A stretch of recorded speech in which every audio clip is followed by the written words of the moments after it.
एक बार फिर से आप सभी का स्वागत है। हम अध्ययन कर रहे हैं इब्रानियों के नाम पत्री का, और अब समय है कि हम उसके 10वें अध्याय 26वें वचन से आगे का अध्ययन करें। यहां 26वें वचन से हम पढ़ते हैं, क्योंकि सच्चाई की पहचान प्राप्त करने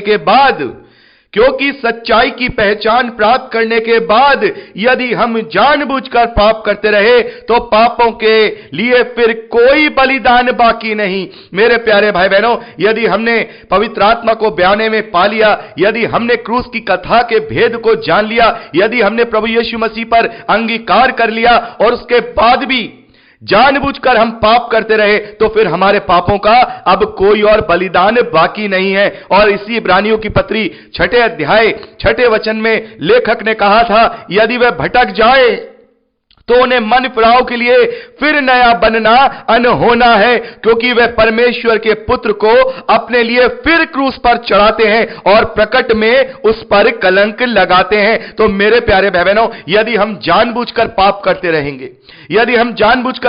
करते रहेंगे, फिर अब हमारे लिए कोई भी बलिदान बाकी नहीं रहेगा, क्योंकि उसने एक ही बार में उत्तम बलिदान को, उत्तम चढ़ावे को, उत्तम वेदी पर उत्तम महायाजक बनके एक ही बार में मेरे और आपके पापों के लिए उसने प्रायश्चित कर लिया है, हमें अनंत छुटकारा दे दिया है। और यदि उस छुटकारे को प्राप्त करने के बाद, नई सृष्टि बनने के बाद, प्रभु यीशु मसीह को ग्रहण करने के बाद यदि हम जानबूझ करके पाप करते रहेंगे, तो फिर हमारे पापों के लिए अब कोई बलिदान बाकी नहीं रहेगा। और यदि हम जानबूझ करके ऐसा करते रहेंगे, तो यहां लेखक ने पहले ही यह बात कही है कि यदि हम जानबूझ करके पाप करते रहेंगे तो फिर हमारा मन फिराना अनहोना है, क्योंकि बार बार पाप करने के द्वारा हम प्रभु यीशु मसीह को बार बार क्रूस पर चढ़ाते हैं और उस पर कलंक लगाते हैं। तो मेरे प्यारे भाई बहनों, हमें पाप रहित जीवन जीना होगा। हां, गलतियां हमसे हो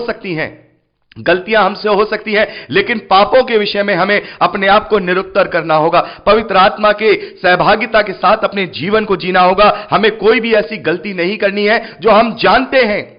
बहुत सारी बातें ऐसी होती है हमारे जीवन में, हम जानते हैं कि हम ये गलत हैं, लेकिन फिर भी अपने सांसारिक अभिलाषाओं के लिए, या अपनी सांसारिक लालसाओं के लिए, या अपने सांसारिक लालच के लिए, वैभव के लिए, यहां के शान और शौकत के लिए हम उन चीजों को कर जाते हैं। लेकिन सावधान, जैसा कि अभी हमने बात की कि विनाशी चीजों के लिए हमें पीछे नहीं भागना है। ये विनाशी चीजें चाहे हम कितनी भी गेन कर लें, लेकिन ये एक ना एक दिन इनका विनाश होना है। हमें अविनाशी आशीषों के पीछे, उनके लिए भागना है, उनका पीछा करना है, उनके लिए अपने जीवन में कार्य करना है और सत्य वचनों को सत्य रीति से अपने जीवन में लागू करना है। तो मेरे प्यारे भाई बहनों, ये सच्चाई जानने के बाद जो मसीही विश्वासी हैं, यदि वो जानबूझ करके पाप करते रहेंगे, तो फिर अब उनके लिए कोई भी बलिदान, कोई भी क्रूस अब उनके लिए बाकी नहीं है, कोई भी उनके लिए अब पाप का बलिदान बाकी नहीं है। हां, 27वें वचन में लिखा है, हां, दंड का एक भयानक बाट जोना और आग की ज्वलन बाकी है, जो विरोधियों को भस्म कर देगा।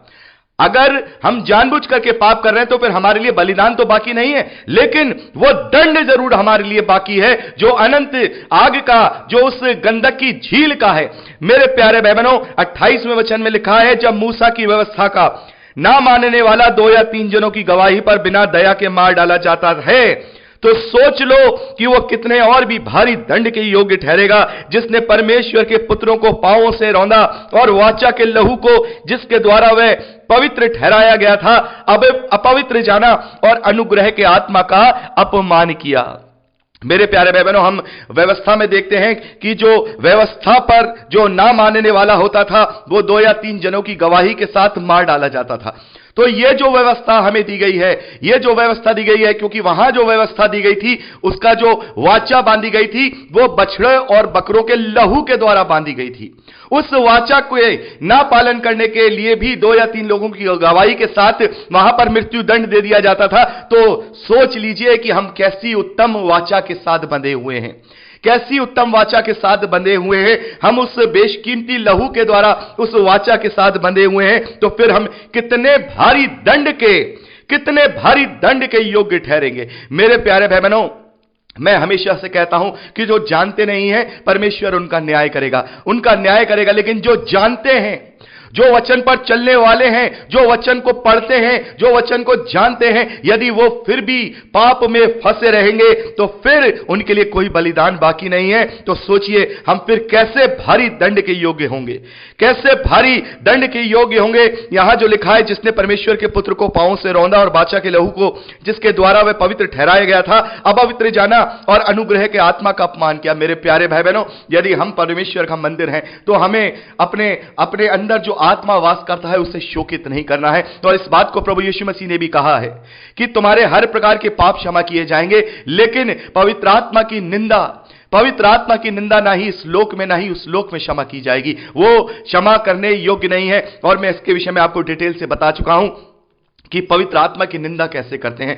हम पवित्र आत्मा का मंदिर हैं और पवित्र आत्मा हमारे अंदर वास करता है। और यदि हम उसके अंदर, यदि उसको अपने अंदर रखते हुए यदि हम ऐसा कोई कार्य कर रहे हैं, हम ऐसा किसी का कत्ल कर रहे हैं, किसी के साथ व्यभिचार कर रहे हैं, किसी के साथ गलत काम कर रहे हैं, तो वो हम पवित्र आत्मा को शोकित कर रहे हैं, वो हम पवित्र आत्मा को शोकित कर रहे हैं, पवित्र आत्मा की निंदा कर रहे हैं। मेरे प्यारे बहनों, हमें संभलना होगा, अपनी ज्ञानेंद्रियों पर हमें नियंत्रण करना होगा, नियंत्रण करना होगा। और हम वो कर सकते हैं।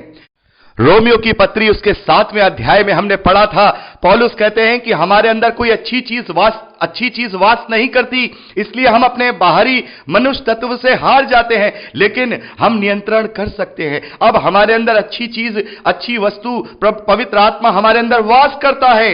अब हम पवित्र आत्मा की अधीनता में हैं, तो हम अपने ऊपर नियंत्रण कर सकते हैं, हम अपनी ज्ञानेंद्रियों पर नियंत्रण कर सकते हैं, क्योंकि पवित्र आत्मा हमें सामर्थ्य देगा, पवित्र आत्मा हमारी सहायता करेगा, पवित्र आत्मा हमें निरुत्तर करेगा। मेरे प्यारे भाई बहनों, यदि हम सही मायने में पवित्र आत्मा के अधीन हैं तो हकीकत में पवित्र आत्मा हमें दृढ़ करता है, मजबूत करता है हर एक चीज पर नियंत्रण करने के लिए। तो मेरे प्यारे भाई बहनों, यहां पर लेखक इसी बात को कह रहे हैं, यदि हम जानबूझ करके पाप करते रहेंगे तो फिर अब हमारे लिए कोई और बलिदान बाकी नहीं है। और जब मूसा की व्यवस्था को ना मानने वाला 2 या 3 जनों की गवाही के साथ मार डाला जाता था, तो यहां पर उत्तम वाचा को अगर हम ठुकराएंगे, उत्तम वाचा को जान करके, पहचान करके उसे हम ठुकराएंगे, तो यहां पर लेखक लिखते हैं कि हां, दंड का एक भयानक बाट जोना और आग की ज्वलन बाकी है जो विरोधियों को भस्म कर देगा। तो मेरे प्यारे भाई बहनों, हमें इस बात से अपने आप को जांचते हुए पवित्र आत्मा की सहायता के साथ अपने जीवन को नित नित करके बदलना है। यदि कोई बुराइयां पाई भी जा रही हैं तो पवित्र आत्मा हमारी सहायता करेगा। जैसा अभी मैंने आपको बताया, पौलुस कहता है कि जब तक पवित्र आत्मा नहीं था तभी तक मैं अपने बाहरी मनुष्य तत्व पर कंट्रोल नहीं कर पाता था, लेकिन अब मेरे अंदर अच्छी वस्तु वास करती है, आपके अंदर अच्छी वस्तु वास करती है, जो कि पवित्र आत्मा है। 30वें वचन में लिखा है, क्योंकि हम उसे जानते हैं जिसने कहा, पलटा लेना मेरा काम है, मैं ही बदला दूंगा। और फिर यह कि प्रभु अपने लोगों का न्याय करेगा। जीवते परमेश्वर के हाथों में पड़ना भयानक बात है। मेरे प्यारे भाई बहनों, जितना प्रेम परमेश्वर हमसे करते हैं, जितना प्रेम परमेश्वर हमसे करते हैं, उसने इस रीति से अपने प्रेम को प्रकट किया है कि उसने अपने इकलौते पुत्र को भी दे दिया कि जो कोई इस पर विश्वास करे वो नाश ना हो। तो सोच लीजिए, जिस हद तक असीम प्रेम परमेश्वर करते हैं, उसी हद तक उसका क्रोध भी है। जितना अनुग्रह उसने हम पर किया है, उससे उसी के जैसा उसका क्रोध है, उसका पलटा है। मेरे प्यारे भाई बहनों, जब हम प्रकाशित वाक्य में अध्ययन करेंगे, वहां हम 4थे अध्याय में परमेश्वर के सिंहासन के विषय में जब अध्ययन करेंगे, तो वहां पर हम देखते हैं उस सिंहासन का जब हम विश्लेषण करते हैं, तो वहां परमेश्वर के प्रेम, उसके प्रेम की, उसकी महिमा को वहां पर दिखाया गया है, और साथ में उसके क्रोध को भी वो सिंहासन प्रकट करता है। तो परमेश्वर जितना प्रेम करने वाला है, उतना ही भयानकता से पलटा लेने वाला भी है। इसलिए जीवते परमेश्वर के हाथ में पड़ना भयानक बात है। मेरे प्यारे भाई बहनों, यहां पर मैं आपको डरा नहीं रहा, ना ही लेखक यहां डरा रहे हैं, लेकिन लेखक इतना जरूर कह रहे हैं कि जिन्होंने पवित्र आत्मा का स्वाद चख लिया है, जिन्होंने उस सच्चाई को पहचान लिया है, जिन्होंने क्रूस की कथा के भेद को जान लिया है, अब वो जानबूझकर गलतियां कैसे कर सकते हैं? यदि फिर भी वो करते हैं, तो फिर परमेश्वर के हाथों में पड़ना भयानक बात है। जीवते परमेश्वर के हाथों में पड़ना भयानक बात है। यहां पर 32वें वचन में पौलुस लिखते हैं, परंतु उन पिछले दिनों को स्मरण करो जिनमें तुमने ज्योति पाकर दुखों के बड़े संघर्ष में स्थिर रहे। कभी कभी तो यों कि तुम निंदा और क्लेश सहते और तमाशा बने, और कभी यों कि तुम उनके साक्षी हुए जिनकी दुर्दशा की जाती थी, क्योंकि तुम कैदियों के दुख में भी दुखी हुए। तो मेरे प्यारे भाई बहनों, यहां पर 32वें वचन से लेकर लास्ट 39वें वचन तक पौलुस उस समय के लोगों के लिए लिख रहे हैं, जो कि जैसा कि मैं आपको बता चुका हूं कि वो लोग अपने विश्वास को छोड़ने के खतरे में थे। यहां पौलुस उनके पिछली जो बातें हैं उन्हें याद दिला रहे हैं, उन्हें पिछली बातें याद दिला रहे हैं। और यदि हम भी ऐसे हैं कि यदि हम परमेश्वर में बहुत ही बढ़ चढ़ करके उसके कार्यों को किया करते थे, अपने आप को पूरी रीति से परमेश्वर के वचन में चलाया करते थे, यदि हम भी ऐसे हैं तो आज ये वचन भी हमारे लिए है। हम याद करें पिछली बातों को। यहां पर लेखक कह रहे हैं कि तुम कैदियों के दुख में दुखी होते थे, अपनी संपत्तियों को भी तुमने लुटने दिया, तुम हमारे लिए परमेश्वर के लिए तमाशा भी बने, तुम उनकी दुर्दशा को भी जानते हो जो तुम्हारे लिए की गई। सारी चीजें तुमने की और तुमने वो सारी चीजें देखी। 35वें वचन में लेखक कहते हैं, इसलिए अपना हियाब ना छोड़ना, क्योंकि उसका प्रतिफल बड़ा है।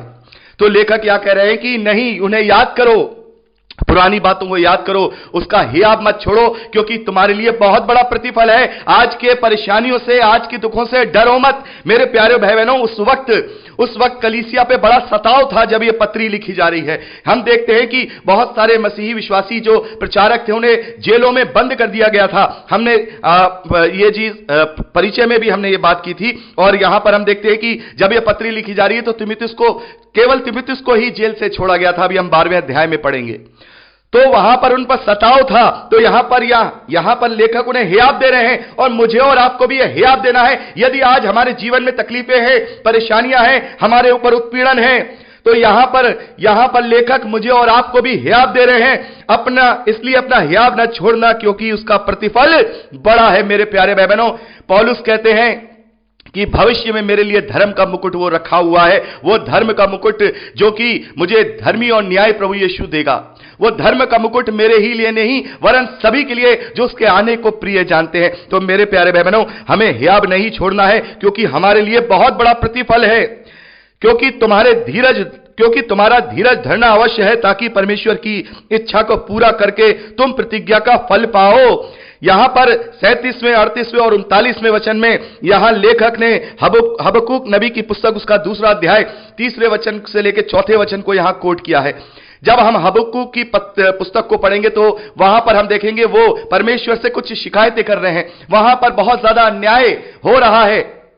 तब परमेश्वर हबक्कूक को ये बात कहते हैं जो यहां पर उन लोगों के लिए और मेरे और आपके लिए भी ये लागू होती है, जो लोग क्लेश में हैं, जो लोग उत्पीड़न में हैं। यहां पर परमेश्वर का वचन कहता है, क्योंकि अब बहुत ही थोड़ा समय रह गया है। हालेलुया। परमेश्वर का वचन कहता है क्योंकि अब बहुत ही थोड़ा समय रह गया है, जबकि आने वाला आएगा और देर ना करेगा। हालेलुया। प्रभु यीशु मसीह आएगा और देर नहीं करेगा, उसके सही समय पर वो आएगा।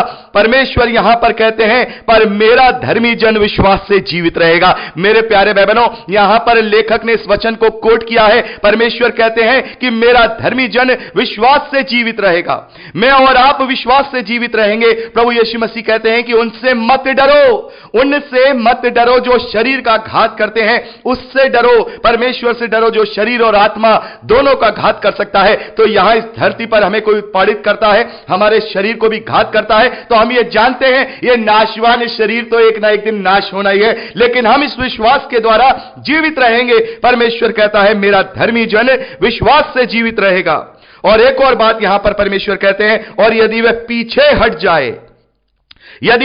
हट जाए तो मेरा मन उससे प्रसन्न ना होगा। तो मेरे प्यारे भाई बहनों, हमें पीछे नहीं हटना है। अपना हाथ हल पे रखने के बाद हमें पीछे नहीं हटना है। यहां 39वें वचन में लेखक इस बात को वहां इब्रानियों की पत्री में उन लोगों से कह रहे हैं, पर हम हटने वाले नहीं, हम हटने वाले नहीं, हम हटने वाले नहीं कि नाश हो जाएं। मेरे प्यारे भाई बहनों, यदि हम अपना हाथ हल पे रखकर प्रभु यीशु मसीह के पीछे चलने के बाद यदि हम हट जाते हैं, यदि हम हट जाते हैं, तो हम निश्चित तौर पे इस धरती पर भी नाश होंगे, क्योंकि ये नाशवान है और वहां भी नाश होंगे। लेकिन लेखक यहां कह रहे हैं हम विश्वास करने वाले हैं, हम विश्वास करने वाले हैं कि प्राणों को बचाए। तो यहां पर यदि कोई शरीर का घात कर भी देता है तो कोई बात नहीं है, यदि हम विश्वास में बने रहेंगे। हम जानते हैं धर्मी जन विश्वास से जीवित रहेगा और हम अपने इस रीति से प्राणों को बचाएंगे। तो इन वचनों को कोट करते हुए यहां पर लेखक ने उन लोगों को प्रोत्साहित किया है, उन्हें हियाब में बढ़ाया है कि दृढ़ता के साथ इन सारी चीजों को झेल लो, अपने विश्वास को छोड़ने की मत सोचो, क्योंकि यदि विश्वास को तुम छोड़ोगे तो फिर तुम्हारे लिए भविष्य में वो भयानक दंड है जिसका बाट जोना है, और वो आग की ज्वलन है, और जीवते परमेश्वर के हाथों में पड़ना भयानक बात है। तो हम पीछे हटने वाले नहीं हैं, बल्कि हम अपने विश्वास करने वाले हैं जो कि प्राणों को बचाएंगे। तो मेरे प्यारे भाई बहनों, यहां परमेश्वर का धन्यवाद है, हमने यहां पर 10वें अध्याय को कंप्लीट कर लिया। अब परसों हम 11वें अध्याय से आगे का अध्ययन करेंगे। प्रभु आप सबको आशीष दे, अपने वचन में दृढ़ करे, प्रभु यीशु के सामर्थी नाम में आमीन। Praise the Lord. जय मसीह की।